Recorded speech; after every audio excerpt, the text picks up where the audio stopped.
ગુજરાત વિધાનસભાના બજેટ સત્રના ત્રીજા દિવસે રાજ્યનું ભાવિ નક્કી કરતું નાણાકીય વર્ષ 2026-27નું બજેટ રજૂ.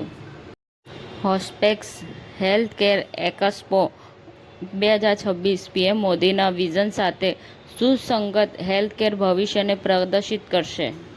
નાયબ મુખ્યમંત્રી શ્રી હર્ષ સંઘવીના હસ્તે અને આરોગ્ય મંત્રી શ્રી પ્રફુલ્લ પાનસેરિયાના ઉપસ્થિતિમાં નવજાત શિશુઓની સુરક્ષા માટે 11 નવી નિયોનેટલ એમ્બ્યુલન્સને ગાંધીનગરથી અપાઈ લીલી ઝંડી.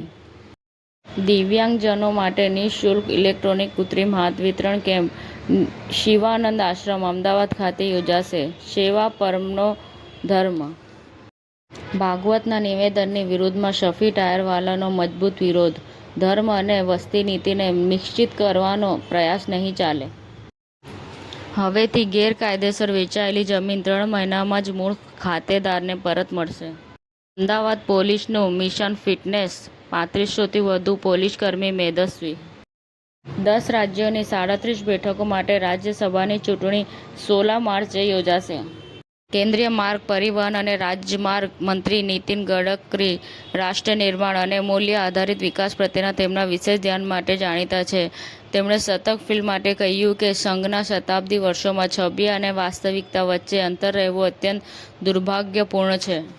દિલ્હીમાં સીબીએસઈની પરીક્ષાનો પ્રારંભ. ધોરણ 12ના વિદ્યાર્થીઓને કેન્દ્ર પર કંકુ તિલક કરી આવકાર્યા. સમાચાર ટુડે ન્યૂઝ ચેનલની ટીમ અને જે સત્ય છે તે જ બતાવશે. આપ જોતા રહો સમાચાર ટુડે ન્યૂઝ ચેનલ. ગુજરાતની ધરતીનું ગુજરાતીઓ માટે જ, એટલે કે સમાચાર ટુડે ન્યૂઝ. અમારી સમાચાર ટુડે ન્યૂઝ ચેનલને લાઈક કરો, શેર કરો અને સબસ્ક્રાઇબ કરો અને જોડાયા રહો સમાચાર ટુડે ન્યૂઝ ચેનલ સાથે.